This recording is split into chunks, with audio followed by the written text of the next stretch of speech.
We are rolling back here in the mansion at 316 Gimmicks. Sorry. I've been listening to podcasts all weekend. I've been listening to podcasts. I've been on the go. I apologize. Hey, guess what? This is Dirty Mike. And this is the Big Ugly. And we're back here. We are in the mansion. This is true. Back in the mansion, man. It's been a couple weeks. I feel like it's been more than our every 2 weeks. I think so. I was away, and you were away. Holding things down here. I was, and we've got some information about that. Now we're going to come up with that. But this is the Dirty Ugly Wrestling Podcast. We talk everything pro wrestling. We talk a lot of stuff. We're on SoundCloud. We got a lot of likes. We got a lot of followers. It's a lot of fun. I guarantee you, we'll be on YouTube with this podcast. YouTube with this podcast. Starting with this one today. That's what I like to hear. But I thank you very much for putting that together, Big Ugly. This is good stuff. A lot of stuff going down in the world of pro wrestling, in the world of UFC, in the world of whatever. So what we're going to be talking about, a little bit about Summerslam, a little bit about NXT TakeOver. Going to talk about Monday Night Raw, Smackdown Live, NXT, Cruiserweight Classic. We got TNA, Impact Wrestling still going. Lucha Underground Season 3 coming up. What are you thinking? How are you feeling? You excited about this podcast? I'm very excited. We got a lot to talk about. Man, can I just break off into a tangent real quick? You do. You always do. That's what I do. Please do right that. At the beginning. Go ahead. So, have you... Two things. Number one, let's talk a little bit of CM Punk. He's in the news a lot, right? That's true. His fight is coming up. Have you been watching that documentary series they've been doing on him? I have it recorded on my DVR, but I haven't been watching it yet. Have you? Okay. I have not. I just wanted to know how it was, how his training is looking. We're going to find out because, of course, a lot of that is sensationalized for television as well. So, but I'm interested to watch it. Some of it's actually on today. I'm excited to see that coming up at the next UFC event. CM Punk is scheduled and slated to make his UFC debut in the ring. I should say the Octagon. So whenever you're listening to this podcast, that's either going to happen or has already happened. That's going to be awesome, I think. Huge. My second thing. Daniel Bryan. Yeah. Right? Recently, he's been talking a lot of stuff, all right? Like, Daniel Bryan's been going serious, all right? Yes. Talking smack. So, number one, he criticized Miz and said that he feels like Miz wrestles in a cowardly way. Right. Do you think that was a shoot, man? Was that him really criticizing Miz, or... Because, I mean, Miz looked like he took it pretty hard, so... It kind of came out of nowhere. I really enjoyed it. That's part of the notes on here about the Smackdown Live. But yeah, they were doing this Talking Smack segment after Smackdown was over, and Daniel Bryan just kind of got in. Now, him and The Miz have always been kind of back and forth because he was the NXT trainer of The Miz when The Miz came in 10 years ago or whatever it was, and now Miz is trying to get some legitimacy to SmackDown, legitimacy to the IC title. I think it's probably coming from a place of realness, you know what I mean? I think it's like semi-shoot. I'm sure that they've got it set up to say this is what we want. This is the kind of the idea we want to get across. But I mean, Miz is getting way too into it. Like, he's taking it way too personally, and I think that's great. It's making the Miz stronger. It's making the IC title more important. I think it's coming out of a place of real. Right, and I think Miz is underrated as far as the talent goes. Very.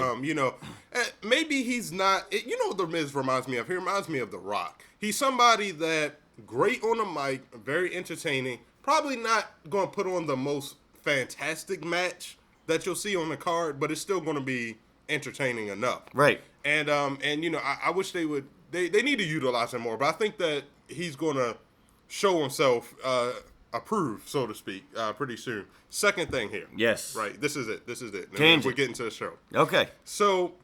Daniel Bryan also said that he feels like WWE's style is soft, as in the way the WWE wrestles is soft. Now, certain wrestlers have taken kind of, offense to this because they say, listen, my MRI scans, that's what X-Pac said, don't show that, what we were doing was soft, but, I mean, how do you feel about that? Do you think that was right for him to say that, his fellow wrestlers and everything is soft? And then if you think about Daniel Bryan himself, he's not wrestling anymore because of what he was doing in WWE. So I'm not really understanding where that's coming from. He's really not wrestling anymore because of what he was doing for the past 10 or 15 years in Ring of Honor and Independence and Japan and all these other places. And then when he came to the WWE, of course, when you come there, your style is changed a little bit, to protect each other, to protect yourself.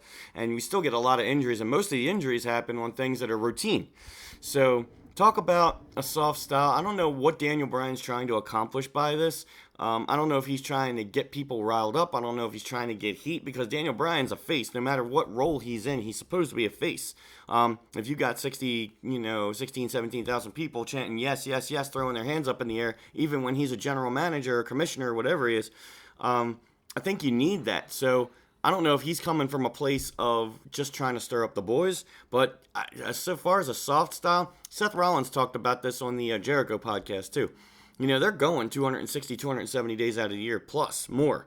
And even in routine stuff, you got to run, you got to bump, you got to sell, you got to do all kinds of stuff. I mean, that's going to take a toll on your body no matter what. If you're a high-flying lucha, this might be why the Cruiserweight Classic, he's been doing the commentary and he's been running it with Mauro Ranallo. Yes, yeah.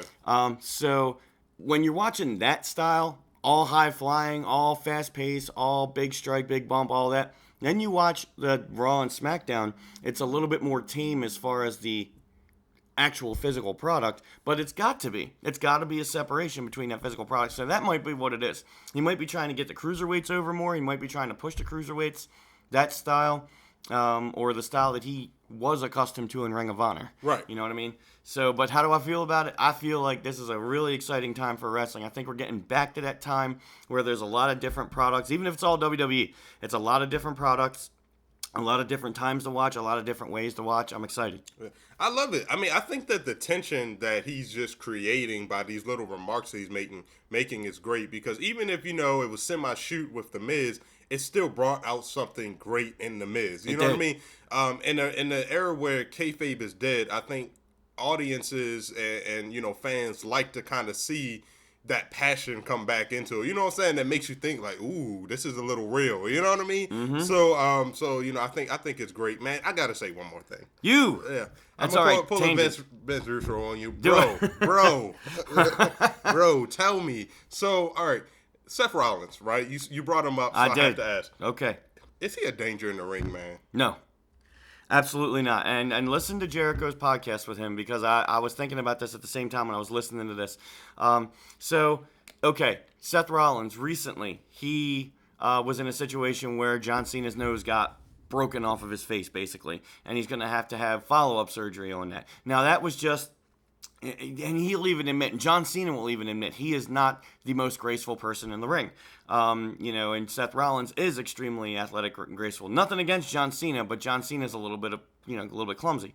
And he'll even say when he's trying to go into a spot or make separation or whatever the case may be, he might not be as fluid as other guys. So when they were in that corner and they were trading strikes and trading knees, it was just Seth Rollins' knee, John Cena's face. That's one thing. Seth Rollins, Finn Balor. This is the thing we're going to talk about most recently. And Sting. So Sting has been going hard for 25, 30 years. Sting was at the end of his career. Sting hasn't been in full ring shape for a couple of years now since coming out of TNA. And he had one big match at WrestleMania, one big match with Seth Rollins on a pay-per-view. And Sting went down, and it was over something routine that Seth Rollins does every single day. Same thing when Rollins and Finn Balor, you don't usually power bomb somebody into the buckle and do the buckle bomb, but he did it to the outside where the wall is, and Finn Balor posted his arm and separated his shoulder. So it was a spot that wasn't necessarily fluid, but it was planned. They knew they were going to do it. Both of them knew they were going to do it. It was written into the match. So it's just coincidence at this point. Seth Rollins is getting in a lot of situations, and he's come out hurt himself. And doing a routine sunset flip off the top rope, and then boom, blows out his ACL, MCL all at the same time. So this is a dangerous profession. You can be hurt at any time doing anything. And these guys that are going 260, 270 days out of the year, and these guys that have also been going for 15, 20 years, it's going to catch up with you. You know what I'm feeling? Yeah, I agree. And you put that very well. And I completely agree. I haven't felt like he's a danger. I asked because, of course, there was a John Cena and then there was Sting. And we all know Bret Hart talked a lot of smack about Seth Rollins being dangerous in the ring. So then it was kind of when Finn Balor got injured, and, of course, Bret continue to talk. So I wanted to get your opinion on. I feel the same way. I feel like these are routine moves that are happening that really, it's just freak accidents. And coincidentally, it happens to be with the same guy. But I still don't think that Seth Rollins is a danger in the ring. And I don't think that his peers would say he is either. You know what I mean? I don't think that there's nobody that doesn't want to work with Seth Rollins because he's dangerous, So I just went off on that little tangent, man. Let's get back to the podcast. Dirty Ugly Wrestling. That's what we do. That's what we do. All right, so what we're going to do is we're going to take a short break right here. What we're going to get into is I had the opportunity to speak to the legendary super cruiserweight, Wes Mercer. He is the current and only 4-time EWA Cruiserweight Champion, EWA Pro Wrestling. We talk about that on the podcast. I got to speak to him for a little bit after our free show that we had at McAvoy's Sports Bar and Grill recently. It was a great interview. We're going to let you guys listen to that. And then after that, we're going to come back. We're going to break down a little bit more WWE, Raw, SmackDown, maybe even get into a little TNA and a little bit of Lucha Underground. But right now, is that cool? We're going to take a short break. We're taking a short break. Wes Mercer, check out this interview. And then we're coming back. That's right. All right, it is the Dirty Mike right here, and the Big Ugly's not with me right now, but he's out on location promoting this big Evolution World War Z show we got going on September 24th at Tall Cedars Hall in Parkville, Maryland. Right now, I'm standing backstage at the free show that we just had at McAvoy's Sports Bar and Grill. Fantastic stuff, and I'm standing here with still the EWA Cruiserweight Champion, only 4-time? The only 4-time, yes. Only 4-time Cruiserweight Champion, the legendary Super Cruiserweight. Did I miss anything? No, you got it all. I say it every time, so it's ingrained in your personality. Yes, it is now. Wes Mercer. Wes, hey, thanks for joining me back here. Oh, it's about time you had me on the show. I'm just like your most talented member of the show now. You certainly are. I've been trying to get you on the podcast for a while, but your schedule being the legendary Super Cruiserweight. I have to take challenges everywhere. Grocery stores, school parks, anywhere I'm around. And don't ask why I'm near school parks. I don't want to know that, and that's for another podcast, I guess. So, Wes, I've been wanting to talk to you for a while. I've been in this EWA here with you for about 4 years now, and you've been here since just about the beginning. You've seen everything that EWA can present. How did you get into this business, and how did you get into the EWA? Well, like most wrestlers, backyarded for way too long. It was actually around 8 years of backyard wrestling, and then a buddy of mine by the name of Zach Matthews said, hey, I know of a wrestling school, and we got tired of getting kicked out of places, so we just said F it, and we came here to the EWA, and after a very, very, very long time, we eventually both got our spots, and everything worked out. I took a little bit long. I'm a late bloomer, but 14 years later, 4-time Cruiserweight Champion, best Cruiserweight Champion that ever lived, that kind of deal. And you've been the EWA Heavyweight Champion as well. I have been the EWA Champion. I hate to call it the sorry, heavyweight. that's right, that's right. It's okay. I'll lead you into that because it's technically the Heavyweight Championship. Takes away from the Cruiserweight, talking about that division. Well, I'm also 180 pounds, so I'm not really heavyweight. The EWA Champion. Yeah, that's what it was called when I was 2-time EWA Champion. 2-time. Have you ever been the tag champion, Wes? No, I don't work well with others. There was a time when I was under a hood, and in case you don't know what that means, or anybody listening doesn't know, that means I was under a mask. Right. And I had a tag partner, and we were very unfocused. We were very raw, and no matter how successful we were, we just couldn't really get each other on the same page, and eventually that broke the team apart.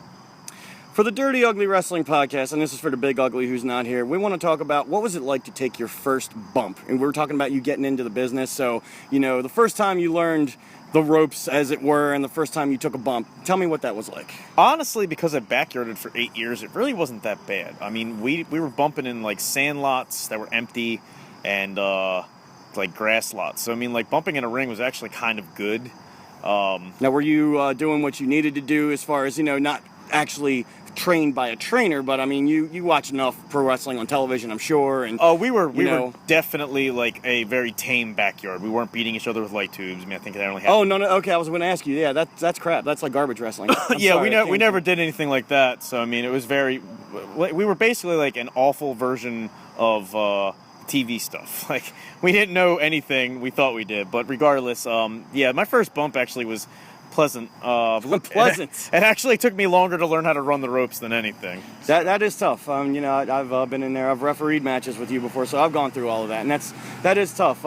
And talking about tough ways of the business tonight, we were talking about this a little bit before we got on here. You were facing the young lion Alexander James, who comes from CZW, who can get hardcore, and they can do some of that stuff, but they do it in a way that they're actually going to bring to Evolution World War Z. Tell me about that match. That actually went to a time limit draw.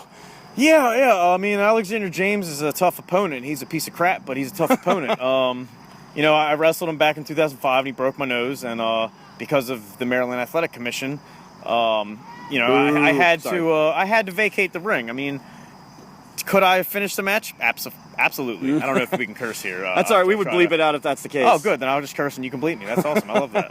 But yeah, Unleashed. He was a tough opponent nonetheless. I mean, that was a tough match in general. I'm lucky to have not got even more hurt because it was Adam Cole and Alexander James and my semi-experienced rear end. And I just kind of was in over my head. There was two guys that were, in my opinion, better wrestlers at the time.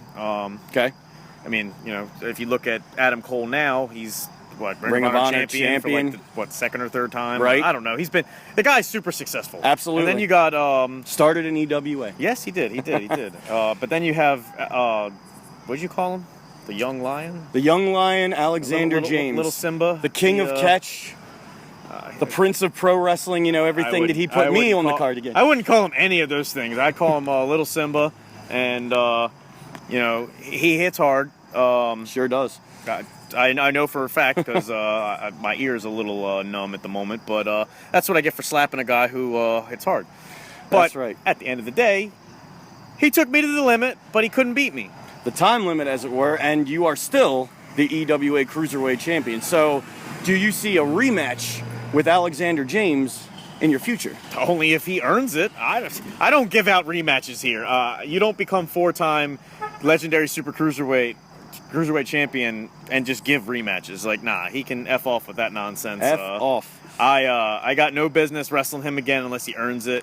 I mean, Evolution is right around the corner, and we'll see what the EWA brass brings to the table. But that's what I was going to ask you. As far as I'm concerned, no, he is not getting a rematch. Okay. Do you know what's in store for you at Evolution? Is it a Cruiserweight Championship match? I'm sure I'm going to defend the belt because, I'm awesome. That's what I do. I defend my championship. I'm up to now 5 defenses.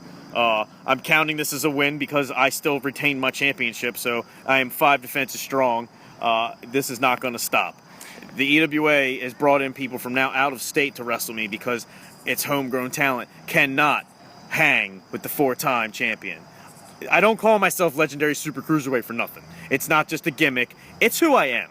Nobody in this state has held this championship more than twice. And I've done it not only 3 times, but 4 times. I'm in a league all on my own. So that is coming up at Evolution. Now, in the past couple of years, it's the double ring, all the ladders. We've had the 6-pack Cruiserweight Challenge. That might be in your future, so you may have to defend the Cruiserweight Championship against 5 other competitors, which they could be anybody from the EWA, anybody from other organizations, anybody from anywhere. Everybody wants to come into the EWA.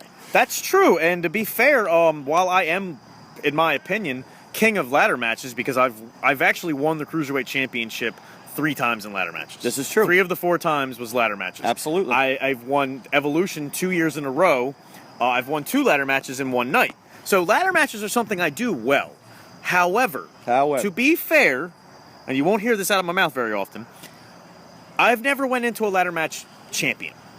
I've always been going in challenger, and I find a way to win. So this will be new for me. I'm not saying I can't do it, but I've never gone in champion, so retaining will be a new feat for me. Will you fight just as hard to retain as you do to gain? If by hard you mean dirty, then yes. Dirty. It's a ladder match. I can do whatever I want. This is the Dirty Wrestling Podcast. Dirty, ugly wrestling. You got the right guy for the job. Let's talk about wrestling a little bit. We talked about you. We talked about the EWA. Evolution. We've had a great free show here at McAvoy's leading up to Evolution. Ravens Roost, all that good stuff. You are a pro wrestling fan, correct? Correct. Okay. So when did you start watching? Who were your idols? Tell me a little bit about when you started watching. This is going to be interesting. I'm looking forward to this answer. Okay, I'm going to be quite forthright because I've been waiting for somebody to ask me this question. I'm ready. I hated pro wrestling until about 1996. Oh, I my thought it was goodness. the dumbest thing I've ever seen. I really did. I just thought it was ridiculous. I was like, this is dumb. Like, they're fake. They're not really hitting each other. And back then, in the early 90s, wrestling wasn't really that great. You can say what you want. Some people really like that stuff. I didn't. We had the King Mabel era going on. That was garbage. We had ECW kind of coming up, but nobody knew who they were yet. But I'm going to go on record as saying Joey Styles is an awful commentator, so I don't care about ECW. Oh my God! Couldn't watch it. It was bad commentating. Commentating is the finest thing in wrestling. If you don't have good commentary, it's garbage. I agree with that. But anyways, back to the question. Yes. 96 happened, and my buddy was a big WCW fan, big Hogan fan, and he's like, dude, you got to start watching WCW. Sting's doing the Crow thing, and I was a massive Crow fan. Yes. A little too much of a Crow fan, to be fully honest. And so I started watching it, and I was like, wow, this is pretty cool. It was literally right as soon as he told the fans to stick it. Sure. And so, I mean, it was like fresh, very, very fresh. And then I saw Rey Mysterio wrestle, Juventud Guerrero, and I went, how big are those guys? And then I found out Rey Mysterio is 140 pounds, and they misbilled him because he was built in WCW at 5'7". So was I. I was like, I could do that. And that became my love for wrestling. Like, I never really liked WWE at first anyways, when it was still WWF. Because it was too much bullshit. Not enough. There's a lot of gimmicky kind of stuff going on. WCW was this. I don't like you, brother, and I'm going to go out there and I'm going to fight you. And then to go out and fight. And that was the story. And that's all I needed. I didn't need a bunch of, like, oh, you slept with my mom, and now you popped out a hand for some stupid reason. I don't know. Like, WWE, like, that's why I love NXT and the Cruiserweight Classic. Because it's about wrestling. It's not about bullshit storylines. So it was the Cruiserweight division, sort of that, I won't say undercard, but the beginning top of the card that got you in to pro wrestling. And nowadays, we've got NXT happening. We've got Lucha Underground. I don't know if you I haven't actually watched that yet. It's got some pretty good, not only pretty good action in the ring, but pretty good storylines. But, NXT is definitely awesome, the way to go coming up. We've got Raw, we got Smackdown, the brand split. Are you watching any of that? Like SummerSlam, anything like that? I really only watch the WWE stuff. Like, as much as I would like to watch... like Lucha Underground, I never know when it's on. I hate TNA because it's this bad product. And come on, broken Matt Hardy. You heard about that's this? That's the only good thing about that entire promotion. So yes, I did watch that. The match was atrocious, but the entertainment value was through the roof. Yeah, I gotta say that. But no, like I love NXT. I love the Cruiserweight Challenge, and I do like Raw and SmackDown at times. Yeah, the Cruiserweight Classic is fantastic, and now they're bringing the Cruiserweight I've wrestled division. two of those guys. I've actually beat two of those guys. Tell me who. In probably one of the worst matches of my life. Back when I was I first won the Cruiserweight Championship, I wrestled Drew Gulak. And Drew, if you ever hear this, I'm telling you now, you beat the crap out of me. You showed me just how inexperienced I was at the time. But I have a win over Drew Gulak, and I hope he doesn't come to EWA because he'll probably teach me something new. He could be in that six-pack challenge. He it's could. Evolution. You never know. I'm not saying I can't beat him, but I am saying that would be the hardest challenge ever. Who was the second one? The second one was Rich Swann. Okay. I wrestled Rich Swann in a triple threat, and I actually, if I remember correctly, I actually pinned him, I think. It was a couple years ago. It was a very good match. I love Rich Swann to death. I hope he wins the whole thing.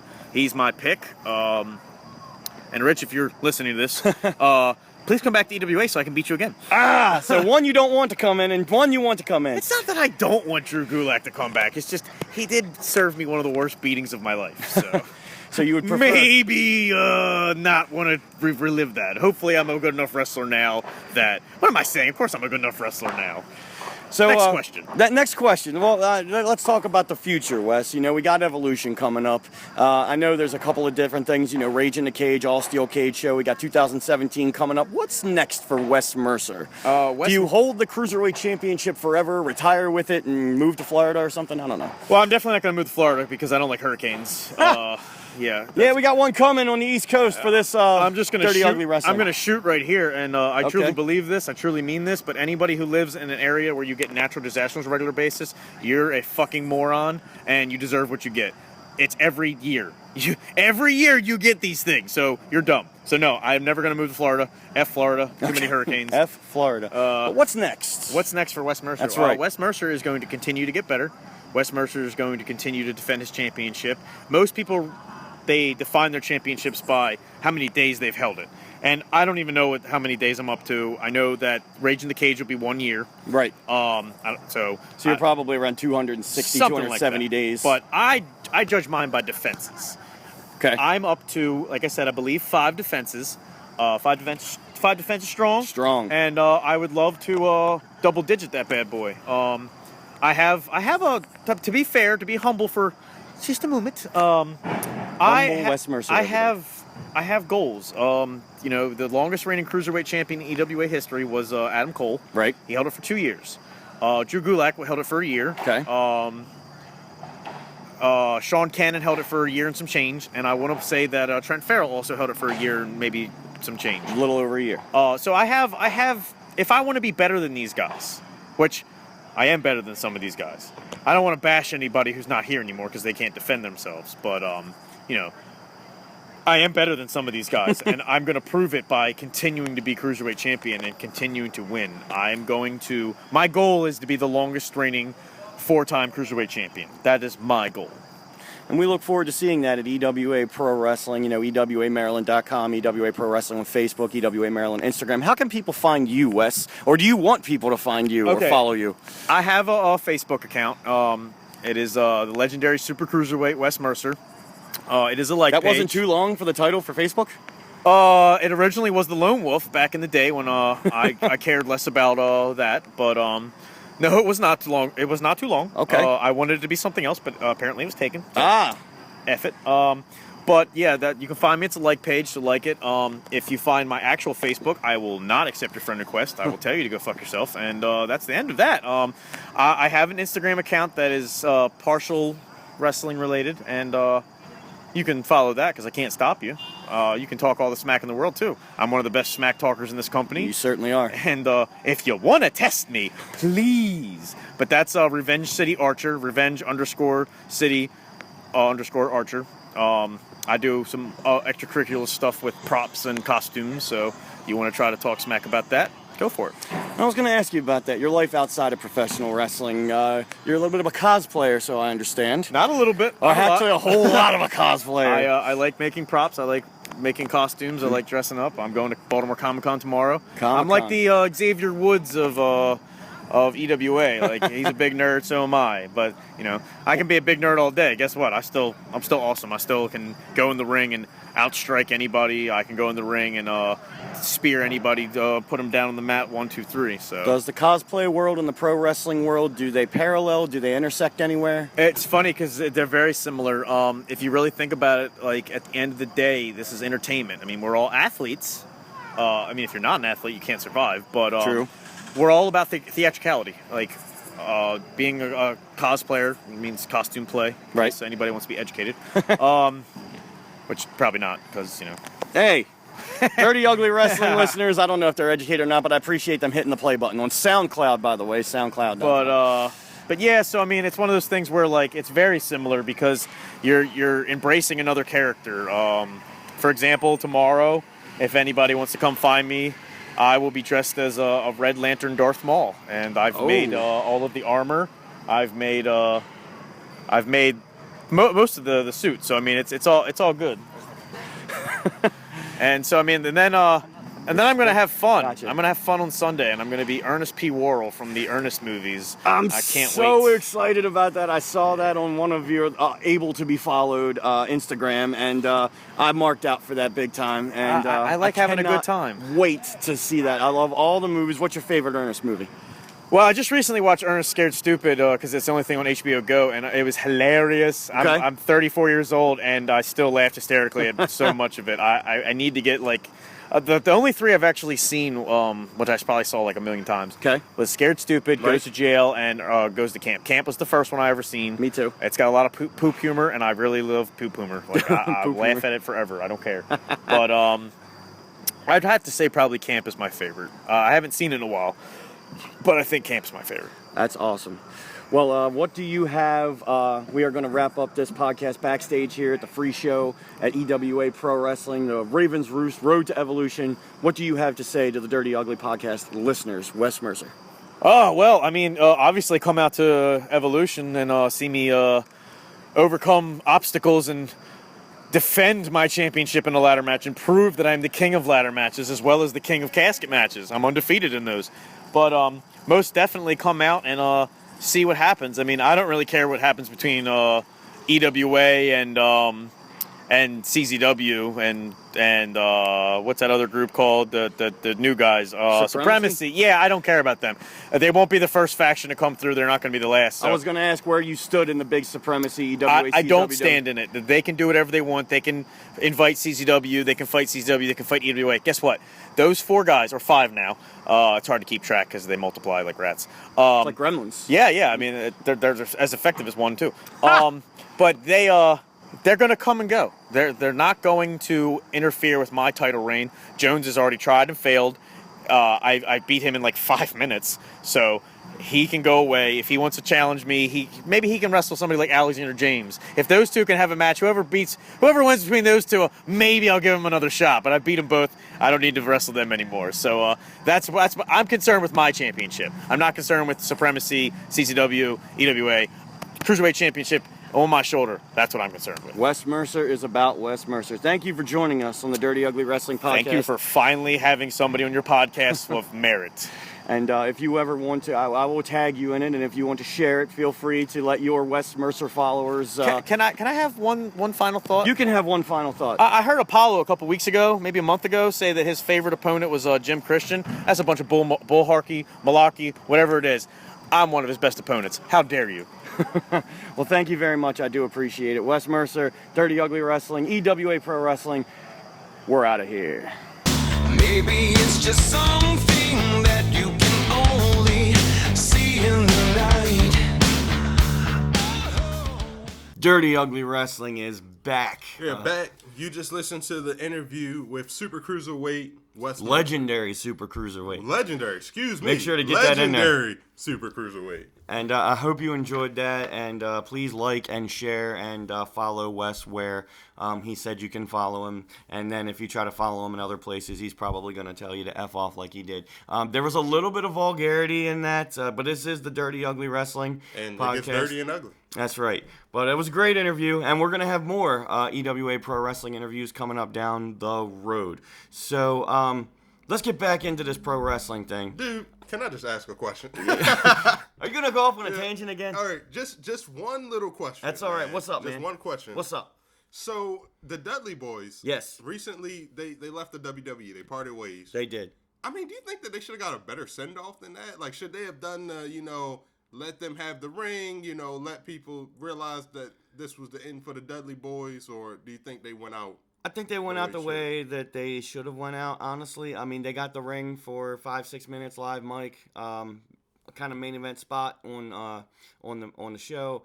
And then, of course, what they did is what they've been doing for the past year. They put somebody else Putting over. some young people over, yeah. Yeah, so, I mean, I know the Dudley Boys are going to go into the Hall of Fame more than likely this upcoming year, and they're going to get their time, their stage, their microphone again, and because they absolutely deserve to be in there. So I think they went out exactly the way they should go out. I mean, yeah, I was kind of going back and forth because I was hoping they would kind of get that alone time in the ring to, kind of get their send-off.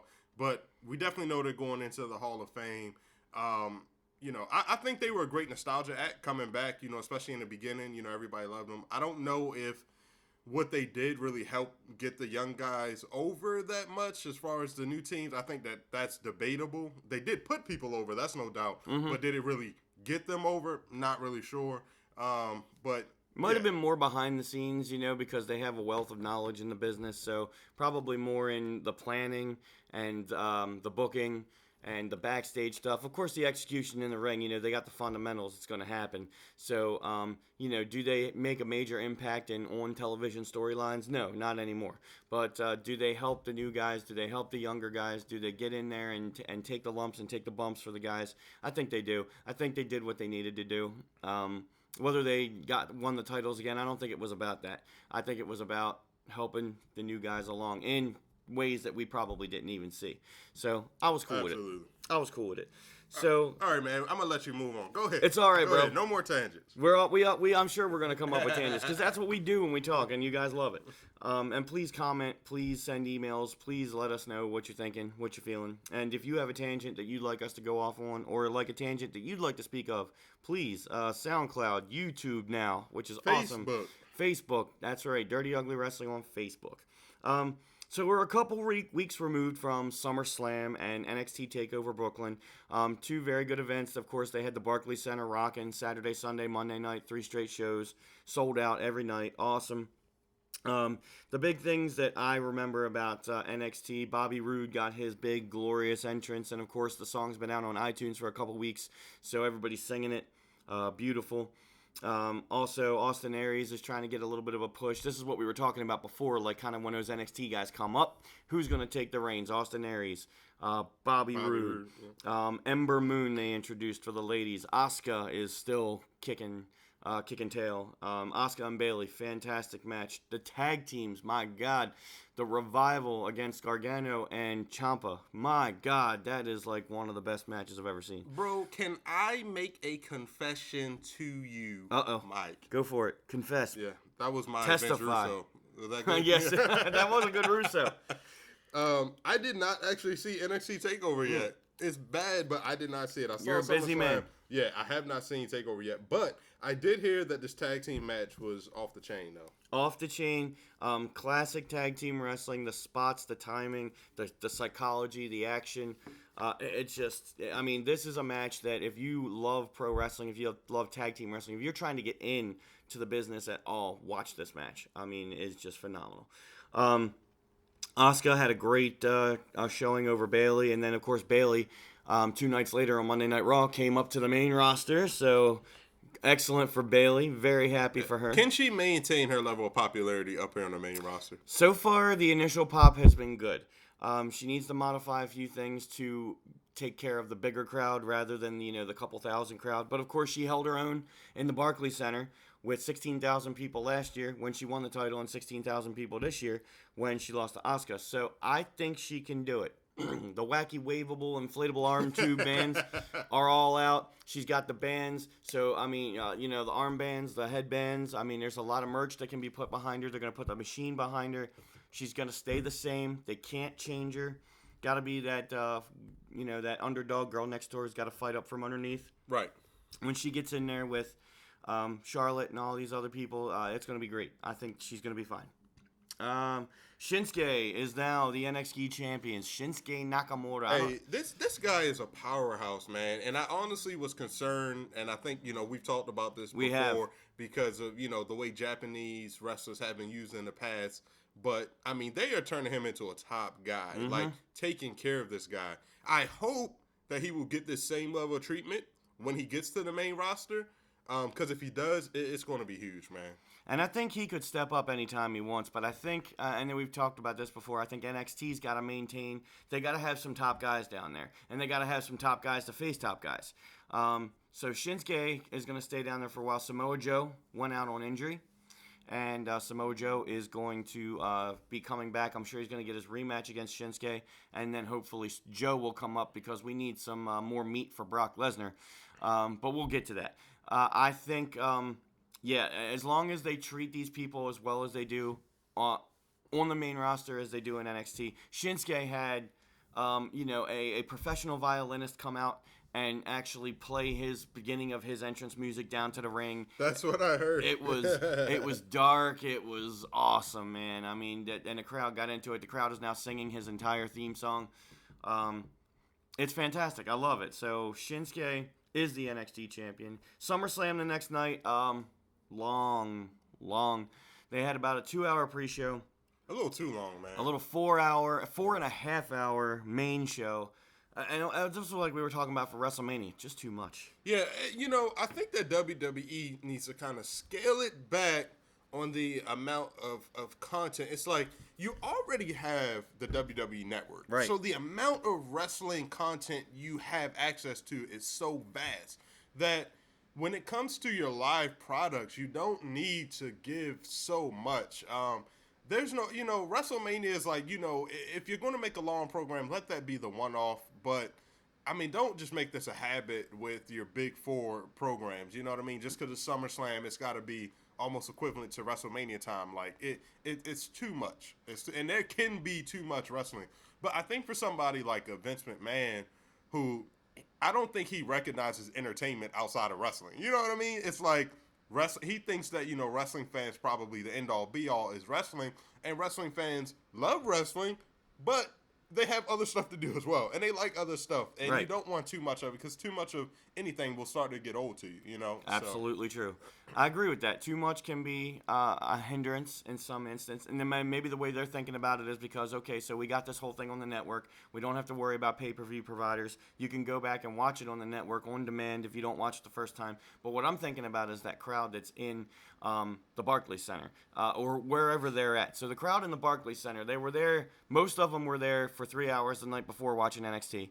Most of them are there now for upwards to 6 hours watching SummerSlam. And now a lot of the same people are going to be watching Raw, which is going to be 8 to 11 the following night with a pre-show on that. So that's 3 to 4 hours. So if you think about that crowd, you got to entertain that crowd the whole time. And if you don't entertain that crowd the right way, it's going to come off strangely when it's on the network. You know what I'm saying? Absolutely. As a viewer, the crowd has a huge impact on, what am I trying to say here? The excitement of the show. Yeah. You know what I mean? If you're watching a match, and even if you think it's good, if the crowd is dead, it's going to draw you out of it. It's going to take you out of it. But if that crowd is going, you're into it because you feel like you're a part of something big. You know what I mean? So, they, like you said, they got to cater to the crowd. Nothing against the Barclays crowd. I mean, that's New York. That's hardcore wrestling fans. New York, Philadelphia. You can never accuse them of not being fans. No, not at all. But I mean, here's the thing that I want to get at. SummerSlam was a good show overall. I gotta say, we talk about certain things. Sheamus and Cesaro in the best of 7. I think that's pretty cool as they go along. Charlotte beat Sasha, and then Sasha now is out on injury, which is that's kind of sucks for her because she was finally getting a little push up, but then she's again just random freak stuff. She's just pushed herself way too long. Well, I've heard people talking about Sasha making some risky moves, taking some risky moves in that match, which she did. Is she trying to do too much? Because apparently her body's pretty beat up, which is why she's got to take time off again. If you remember, she just recently came back. She did. From having time off. I don't think she took enough time off in the beginning. I think she needed to take more time off because she's been beat up because she's been working that full schedule for a couple years now. Right. And as far as this match, this was SummerSlam. This is a main profile. This is her biggest main profile match other than her beating Charlotte on Raw for the title. So I'm sure she felt the pressure on her. I'm sure she felt, she had to do something. Now, a couple of the things that they did kind of got botched, and there was, a few dangerous-looking spots, but that can happen in any match, whether it's, the match on a live event or a match on Monday Night Raw, SmackDown, whatever. But, I don't think she took any more chances than, say, anybody else would. And again, this goes back to the Seth Rollins thing. Is she dangerous in the ring? Absolutely not. Sasha is a professional. She's been doing this for a long time. She deserves to where she'd be. So she's a little beat up. Hopefully they give her enough time off at this point, not only to heal physically, but also mentally, emotionally, and then she'll have that drive to get back in. And then when she does get back in, she'll do what she does best. She'll protect herself, and then she'll protect others, and then she'll get a run again for the title. And then hopefully we saw the 3 women at WrestleMania, the 3 horsewomen this year. Maybe we'll see all 4 get up into the next one. We hope so. I kind of wish at this point that if this was going to happen this way, like they knew she was getting a time off, that they never put the belt on her in the first place, because at that point it really just felt like you wanted to do something special for the first Monday. That's exactly what it is. Yeah. The first Monday Night Raw after the brand split. Right, exactly. And it just felt cheap at that point when I saw Charlotte just like win it back clean at that. Yep.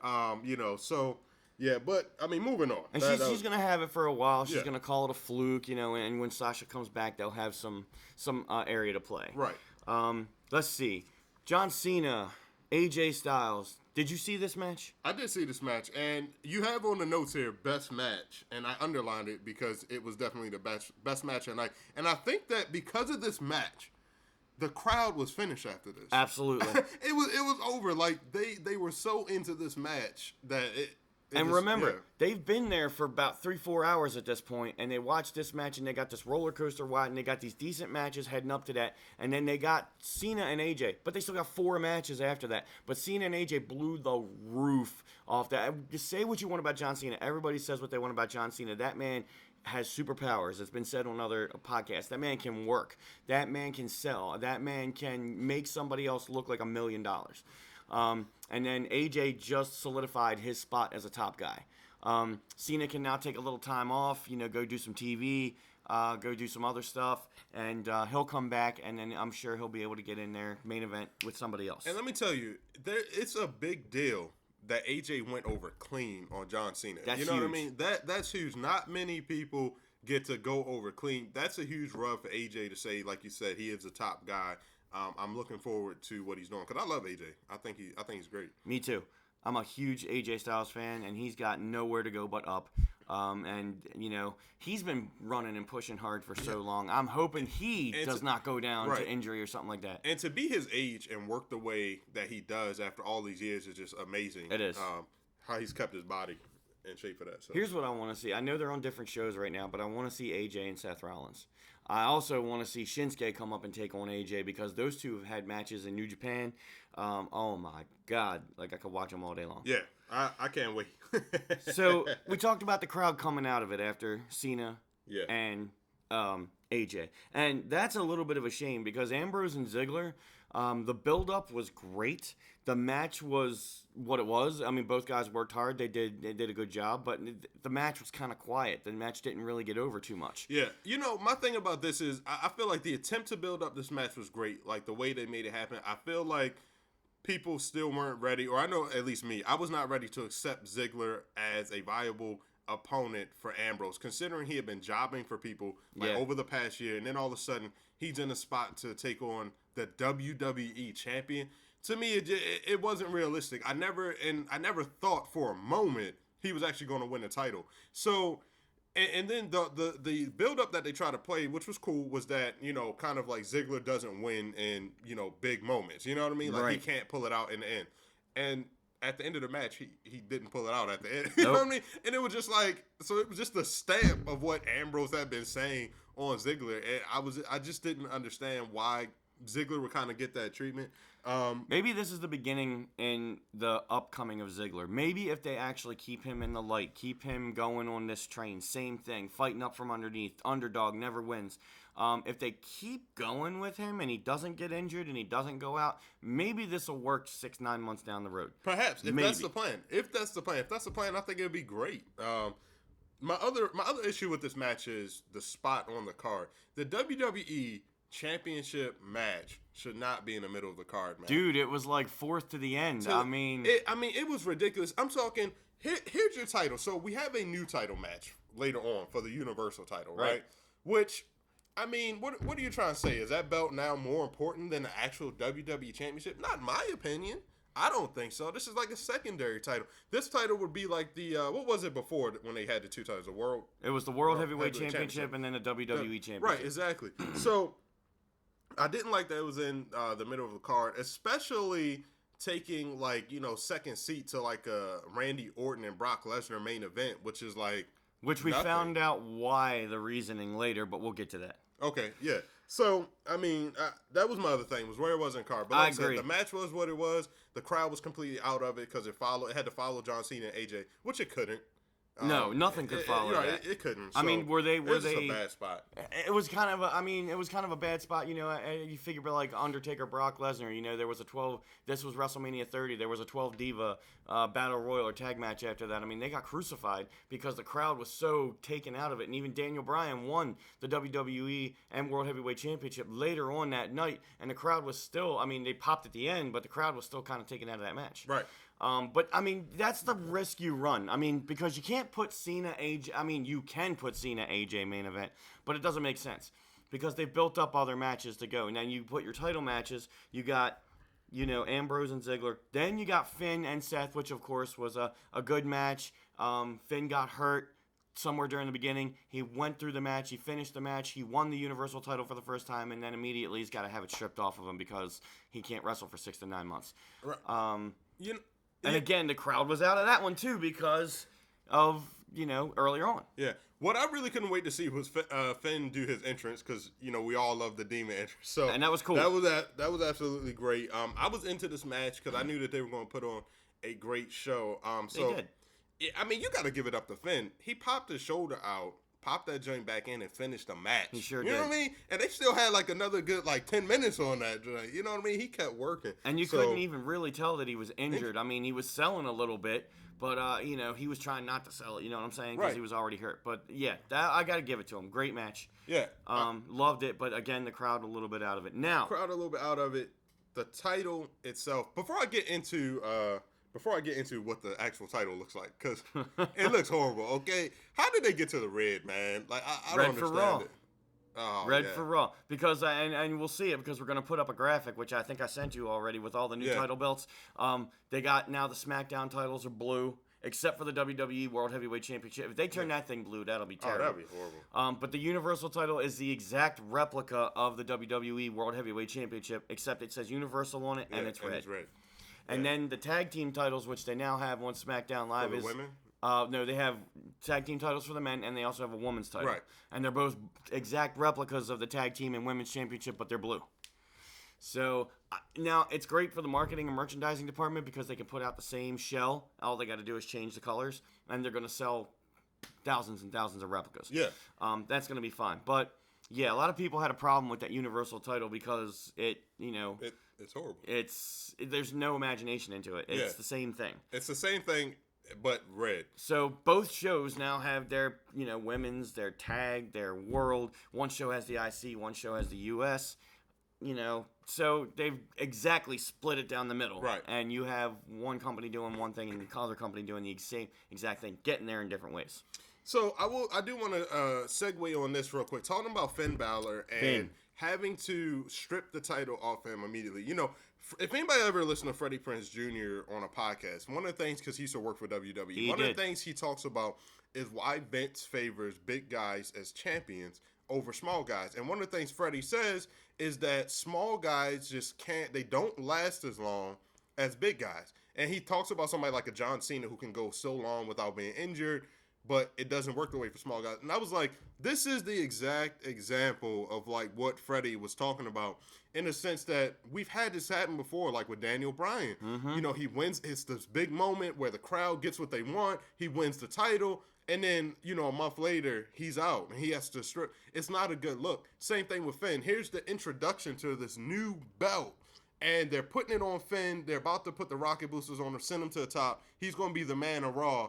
And almost the very next day, they have to strip it. And the whole plan has to change. You know, everything has to change. And it's not a good look. You know what I mean? It's not a good feeling.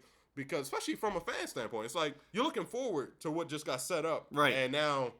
And it's been taken away from Right, you. exactly. I feel so when you're watching it and you're watching the development and you're watching the story and it's built up for however many months, you feel like when you get the payoff, it might not be a payoff because you're going to get the payoff and then it's just going to die. Right. It very well could, and it could happen. Now, again, this Finn Balor thing, I don't think, there was nothing done that was poor or bad, nothing on Seth Rollins' part. It just kind of happened. Finn Balor's been in ridiculous matches for a while to try to get, but it seems like when you're in this a little bit of a different style, getting up to where you're going, Kevin Owens came up and he hasn't gone out yet, and he's still been wrestling the same style. So and he's a bigger guy, a little bit bigger guy, but as far as shape goes, Finn Balor is in worlds better shape than Kevin Owens. Absolutely. So and Kevin Owens we'll talk about, because now this is a good segue. Kevin Owens actually got into and won a fatal 4-way elimination match on Monday Night Raw to become, which they're now calling the first ever Universal Champion, which is bullshit because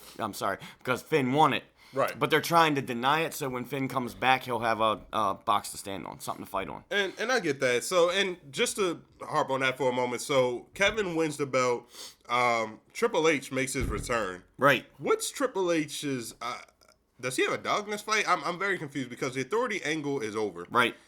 Triple H kind of comes in, and he's almost still kind of playing the role of that authority figure where it's like, I want certain things to happen. You know what I mean? And it's like, I'm very confused about where they're going to go with this. So was this just to set up some feud with him and Seth Rollins? Yes. Okay. They have to have a Rollins Triple H payoff, pedigree versus pedigree. They have to end that whole, authority storyline, which is what they were trying to bank on. Seth hugged Stephanie earlier in the night, and then Triple H pedigreed Roman first. Now, that was good because we haven't seen Triple H in that role since WrestleMania, and that's where Triple H lost to Roman at WrestleMania for the title. So was he going after Roman to get his revenge? I think he got the revenge he wanted on Roman. He's not trying to go after Roman anymore.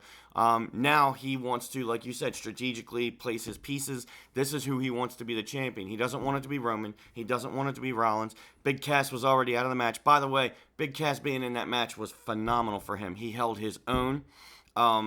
He made it into the second segment of the match. That was great. Big Cass is actually proving himself very, very worthy.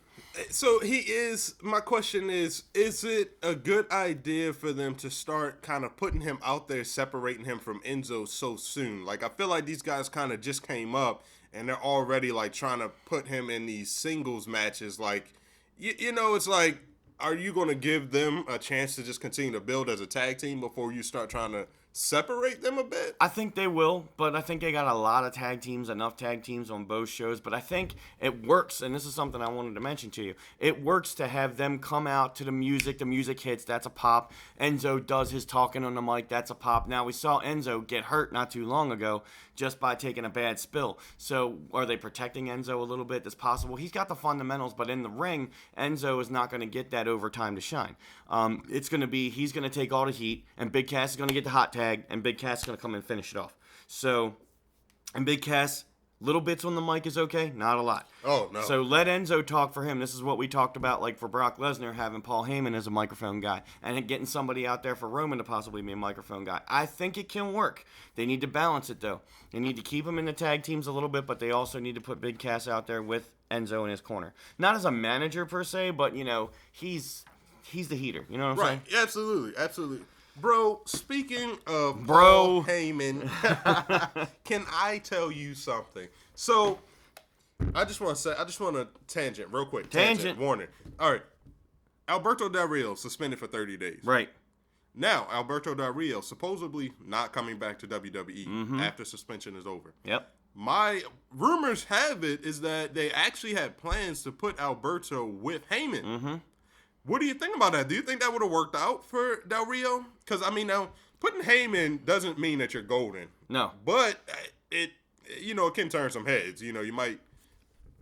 I don't think it... I think it would have been a good initial pop, but I don't think it would have worked. They tried to put Heyman with Curtis Axel a couple years ago. It only works right now with Heyman being with Lesnar.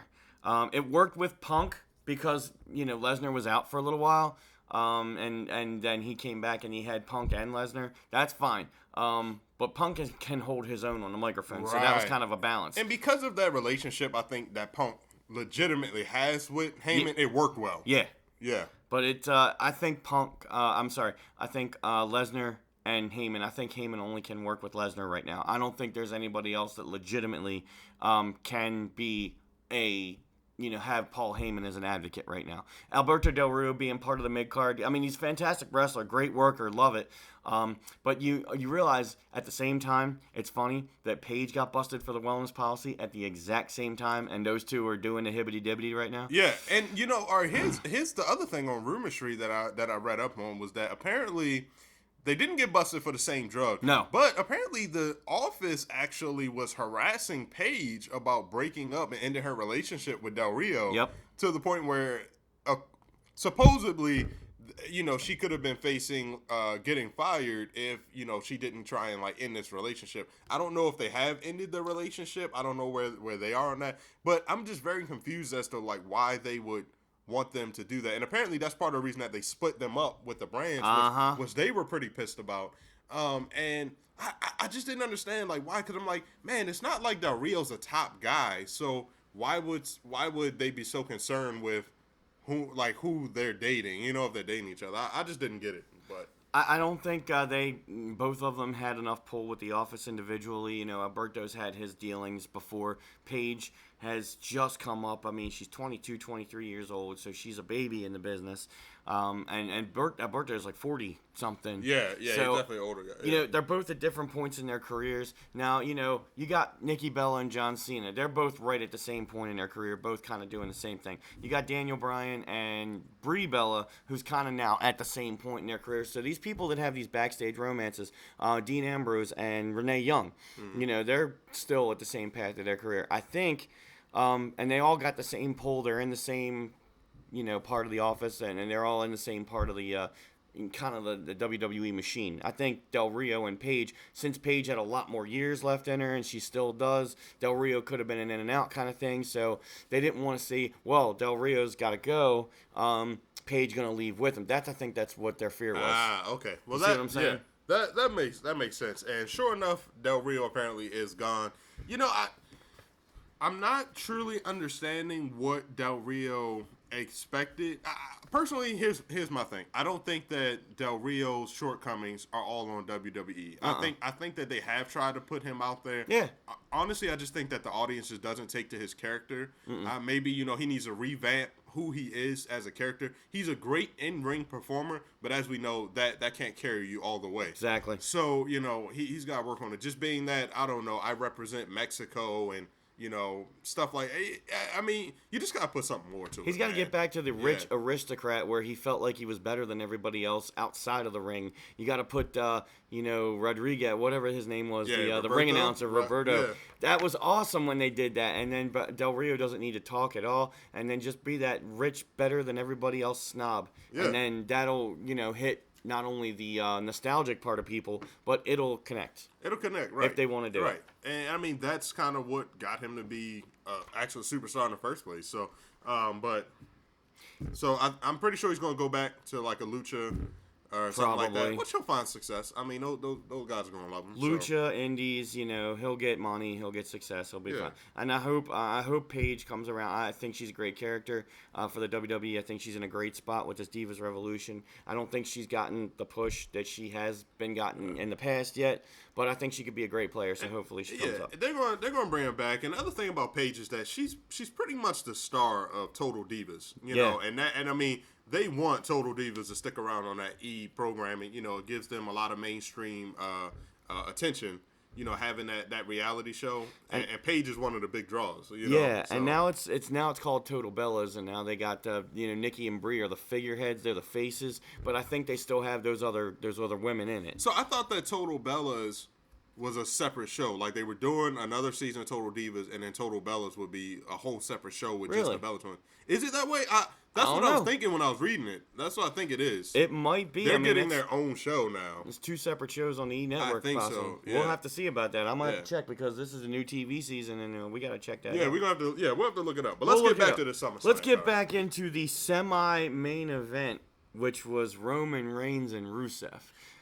Listen, it's okay, I think, if we skip this, just because I didn't understand what happened. They didn't even have a match. Nope. And they already had given the match away on the Raw. Yes. Before the SummerSlam. Huge 3-segment match that lasted 30 minutes. So Why? They didn't have a match. So Roman now just beat the crap out of Rusev, and that's all that was. So was that supposed to be the come down after the championship matches, or was that supposed to get the crowd geared back up for what we were about to see, which was the actual main event on the card, which I found out just that day, and we do find out why. Brock Lesnar and Randy Orton. So this is a fight, straight out fight, lasts about 10-12 minutes, some big bumps, and then Brock Lesnar intentionally taking the point of his elbow and shoving it into Randy Orton's head to bust him open. They were trying to get some color, they got way too much. So to bring back like the legit feeling, the violent kind of fight, the attitude edge, I think that was their point to get across here. I personally didn't care for this match. Number one, I didn't care for the build-up, which was essentially absent. Number two, I'm kind of understanding what Dean Ambrose is saying about, when he had his match with Brock Lesnar and on a podcast with Austin, which was a terrible podcast, by the way. Yes, it was. They just had no chemistry whatsoever. Nope. It got kind of awkward at moments. So anyway, but one of the things Ambrose said was that he was met with laziness by Brock, right? And I kind of feel like that's becoming the, the pattern with Lesnar matches that I have down here written. Do you think this whole Brock Lesnar shtick is getting old? I come in and I just suplex people and that's it. Like, I mean, we started this about 2 years ago now. So we've been 2 years of running this same old, oh my gosh, who's going to fight Brock Lesnar and go to Suplex City? Is it getting old? Because for me, I'm kind of like, all right, I think I want to see an actual match now, or see somebody actually put up a challenge to Brock. How long is this going to just keep going with the same old, like, oh, he just dominates everybody?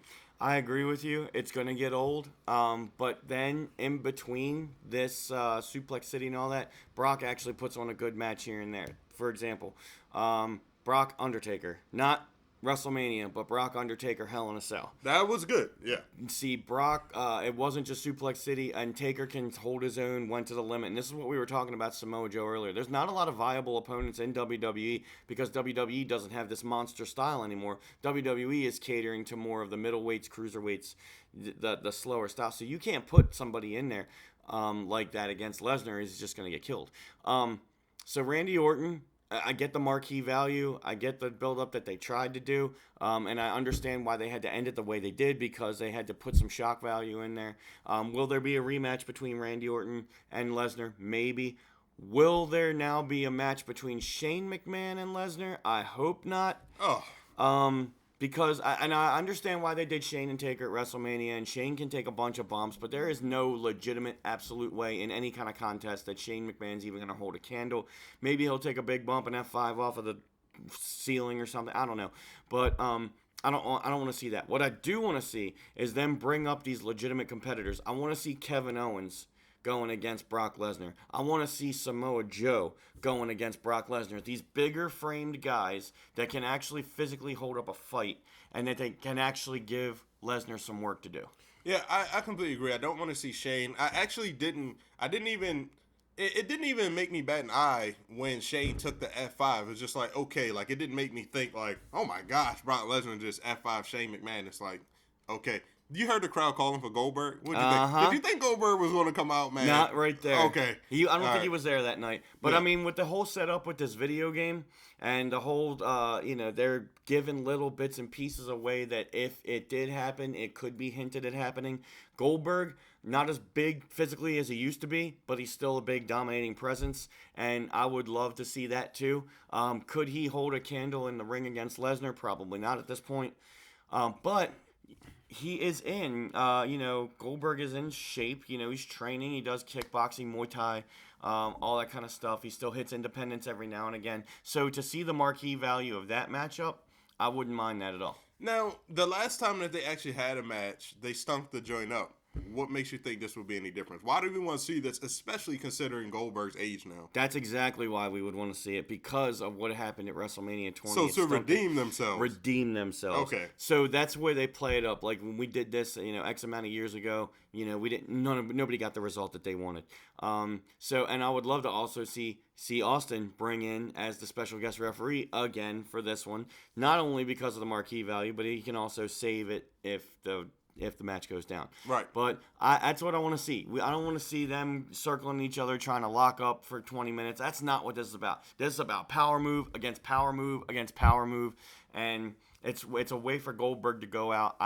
Goldberg went over last time. Ain't no way Goldberg getting over this time. But I think that's a viable opponent for Lesnar in his contract. So there's not many people left at this point for him to face. And I don't want to just see, like you said, random people just going in against Lesnar and just getting basically shut out. Yeah, just rolled over. So did you hear about the backstage fight that happened between Lesnar and Chris Jericho after? I did not. Okay, so let me explain it. So after the match, apparently Chris Jericho was backstage, and he was concerned that Lesnar started shooting on Orton when he opened him up. So he was asking people. He started off with, I think, P.S. Michael Hayes.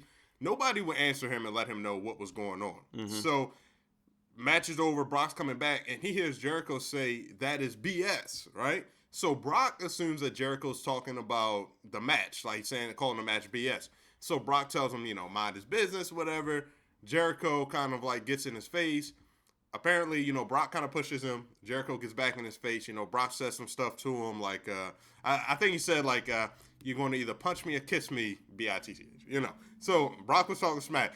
Triple H had to get in, break it up. I mean, apparently, like, everybody in gorilla position had to break them two apart. Yeah, it got pretty serious. Vince ended up having to come out and, like, grab Brock and bring him away. And he yelled at Jericho and was like, oh, it's a work. And what's wrong with you? And, Jericho was yelling. So it was really intense, apparently, backstage. But apparently everybody was giving Jericho props because, hey, like, not many people going to stand up to Brock. You know what I mean? And Jericho wasn't backing down from Lesnar. So, but he was just really concerned that, Orton was really getting hurt.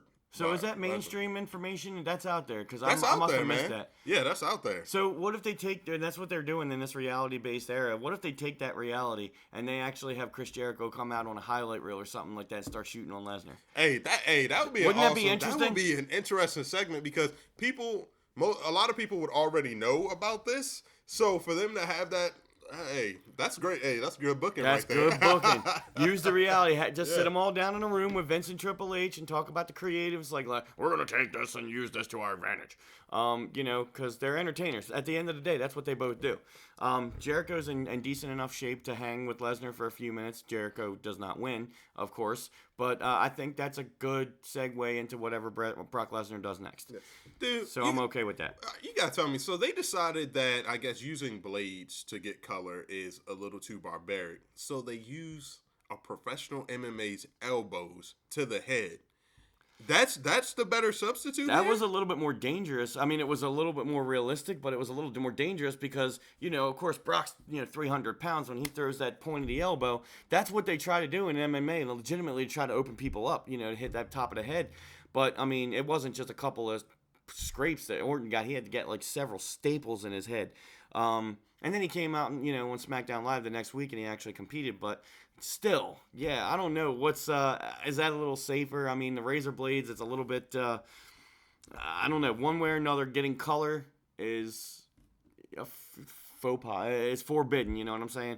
But this was a little bit the right time, the right way. A little bit too much color, but hey, it added to the legitimacy of what's going to happen down the road, possibly. Yeah. I mean, it still keeps this MMA thing because talking about the kick, just the UFC mentality or whatever. So it keeps kind of that door open between those two, yes. Even though they've had this wellness policy and all kinds of other stuff broken. Right. Yeah. I mean, you're absolutely right. So overall, what would you say for the SmackDown? Did you like it? Did you enjoy it? SmackDown? Oh crap! I meant SummerSlam. Hey, that's all right. We're talking about SmackDown. Yeah. That's all right because we're gonna take a short break here in a minute. We're gonna come back and just kind of wrap up this show. We're gonna talk about SmackDown and Raw a little bit. All right. So SummerSlam. If I have to give it a grade overall, just because of the length of the show and because the roller coaster of the ride that kind of took the crowd out of it after the Cena AJ match, I'm gonna give it a B. It's a solid B. No B plus, no A minus. I'm gonna give it a B because it did what it needed to do. A lot of people got a lot of exposure. It was a big deal. Barclays Center. They're doing it almost every year now. So I give it a B. How about you? I'm gonna give it a C. For me, it was average. It was a lot of moments where I was in the show. A lot of moments where I kind of got taken out of the show. Could have been the length of it. I wasn't pleased with the final match with the Orton and Brock thing. It kind of just fell apart when Orton started bleeding too much. That's when you just kind of knew things started breaking down. The whole Shane coming out, getting F5, I was like, okay. So I'm going to give it a C. It was an average pay-per-view for me. I look forward to the new pay-per-views with the brand splits and see how they work those. And they're coming up soon. We got Backlash for SmackDown Live, and we have the Clash of Champions now, which is a name stolen from the old WCW era, and that's for Raw. And we're going to talk about that a little bit. Thank you for hanging with us here. We're going to come back and wrap this thing up with a little bit more on the Dirty Ugly Wrestling Podcast.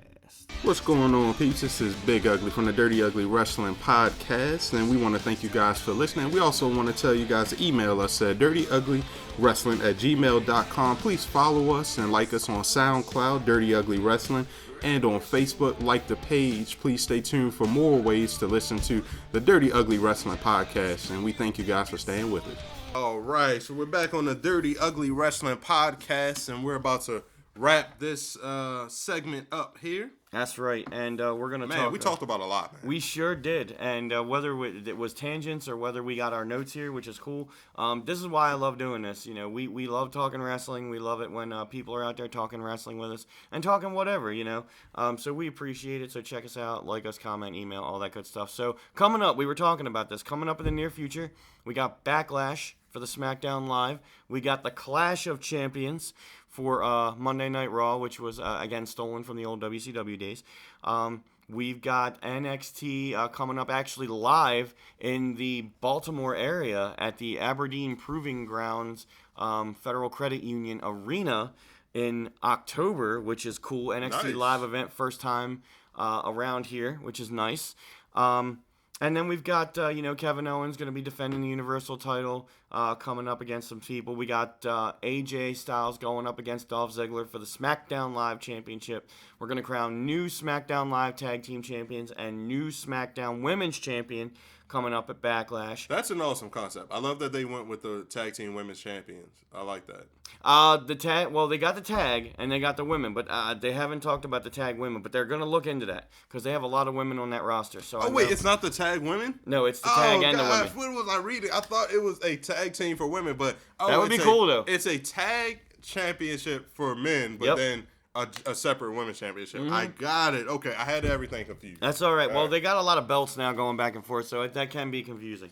Speaking of tag teams, bro, can I ask you this? Bro, yeah.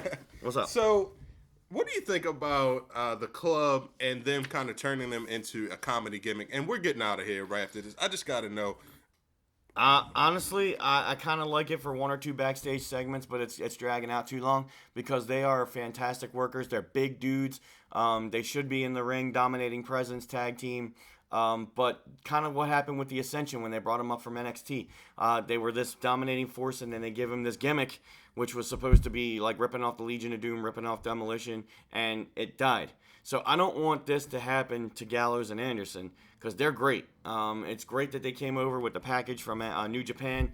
But I like it for a little bit of comedy backstage, but I don't like them dragging it out like they're doing. Right, yeah. I mean, I agree. I kind of wish that they stayed with AJ just a little bit longer.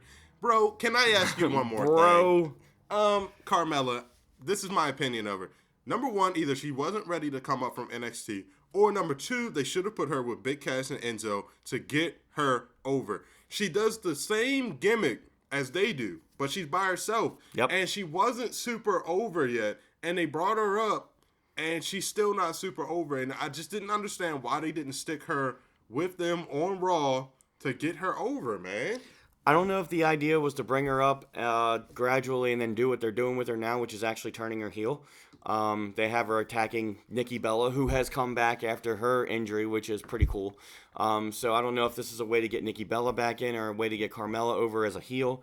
But hopefully it'll work out for her. But yeah, if they would have left her, I don't know if they would have left her with Cass and Enzo, if that would have just kind of made her stale, or if they brought her up too early. She's been in NXT for 2-3 years. Yeah, and I So- mean, you don't have to leave her with them, but to get her over on the main roster, I guess is my thing, because after a while they went up and she had to kind of fend for herself down to NXT, just so that the main roster audience, can, get used to her, and it just gives her a bit of that legitimacy, putting in with the team that's so over when her gimmick is pretty much embedded in what theirs is. So True. We'll see what happens with the heel turn. Let's see if it works out for her in the next couple of weeks. She's going to be a mid-carder. She's going to be, a good hand in the ring. So I don't know if she'll ever be that big main event woman like Charlotte or Becky or Sasha. But she's got a place, I think. She's up, so that's good for her. We got the Cruiserweight Classic wrapping up here in a couple of weeks, and then that's been phenomenal. And then the Cruiserweights are going to come up to Monday Night Raw, which is going to be cool to see a lot of those guys. We got TNA Impact on Pop. I'm going to say that every time, Pop TV. There's some interesting things going on down there with Broken Matt Hardy, which is pretty cool, and Brother Nero also being broken now with him. Eli Drake Dummy, yeah, that's pretty cool. Lashley's being like all the champions and getting all the main events, and EC3's still there. The Miracle Mike Bennett and Maria Kanellis, who are married, they're playing a big role down there. Aaron Rex, which is Damian Sandow, is now in there. So we'll see what happens. I just listened to a podcast with him, actually. He was talking to Jericho shortly after he got released from WWE. So he's very talented, very good in the ring. So we got a lot of good stuff coming up. And also, we have more EWA Pro Wrestling. We'll have more guests in the upcoming future. A lot of people want to be on this podcast. You know, as I was getting around that free show, a lot of people want to be on the podcast, so we're going to get that up too. Absolutely. So, what else you got here before we wrap this thing up? man, we need to wrap this thing up, ride off into the sunset. And I guess we'll be back soon in a couple weeks, man. Yes, we talk will. more wrestling. We will be back in a couple of weeks and talk all Will this we be stuff back coming for up. Backlash, or will this be after or before Backlash is this upcoming Sunday on the 11th, so we might not be back that quickly, but we'll Yeah. be back in between Backlash and Clash of Champions or shortly thereafter, and we'll talk about that. I know Apollo Crews wants to come back on. He wants to visit the mansion, and he wants to bring cheesesteaks to us. So he wants to talk he's pro welcome wrestling. anytime. I know, man. So, yeah, and we've got a lot more stuff coming up on the Dirty Ugly Wrestling. Thank you for listening. Thank you for commenting, emailing, and YouTube. This is going to be up on YouTube, so we're going to share that as well. But SoundCloud, don't forget SoundCloud. That's our bread and butter. And follow us on SoundCloud. Hit that like button. Mash it, please. All right, so thanks for listening. We'll take it out. 3, 2, 1, deuces.